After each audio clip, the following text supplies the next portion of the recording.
I'm Allendale's chief meteorologist Ryan Martin with your midday weather update. Surface analysis right now shows a cool front pushing south and east.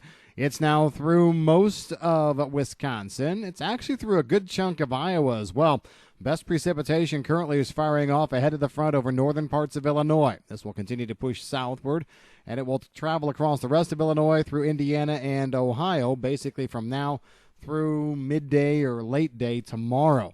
The front seems like it wants to slow just a little bit as we go through the Friday, so the farther east it goes, the slower it may get. Still, precipitation does not look all that exciting. Outside of that cluster that's in northern parts of Illinois, southern Wisconsin, and a little bit that's hanging on behind the front back in Iowa, there's just really not much else. What may change that is thunderstorm action trying to fire off later this afternoon into this evening and early tomorrow in the Central Plains, down into Kansas and Oklahoma.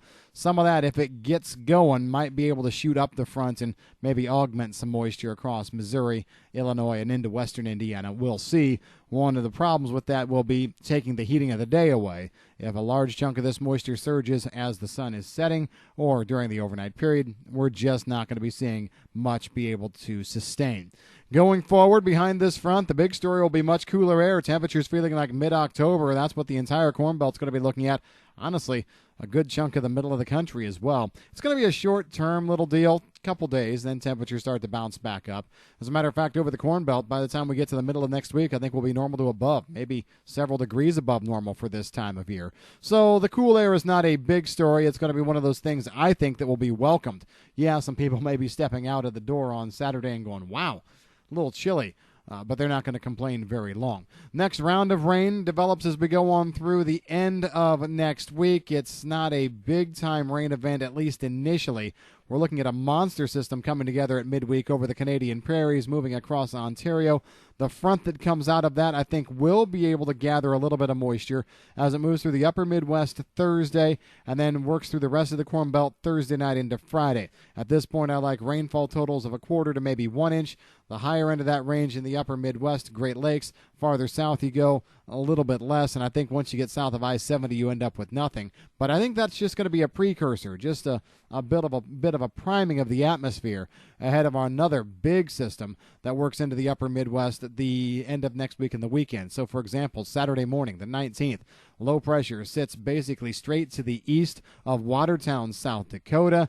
It's going to hammer Minnesota, Wisconsin with rains that could be 2 inches or better. And we're going to see a pretty good front come out of that to the south. I think you get the warm air versus cold air battle. There's going to be a pretty significant cool high pressure dome behind the front. And I expect that front to light up with thunderstorms all the way from the upper Midwest back down into the central and southern plains, and it will sweep eastward. Thunderstorms will be the main thing to watch in terms of heavy rain, but I think pretty much everybody sees rain. It's just what do we end up with. Also, timing's up in the air a little bit. The European model is faster, looking at the 19th, 20th.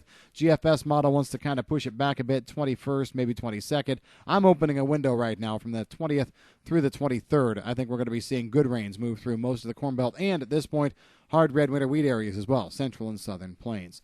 We'll see another system in the extended forecast period around the 25th, 26th. That's not nearly as impressive, but temperatures, as we said, do cool off behind that front the end of next week. I think we'll be seeing temperatures normal to slightly below then as we finish out the month of September. But as we've been kind of pointing out, still no serious threat of early frost or anything like that. Just a big up and down move in the temperatures. And that's the way things are stacking up. If you've got any questions on the weather, give us a call at Allendale. I'm Chief Meteorologist Ryan Martin.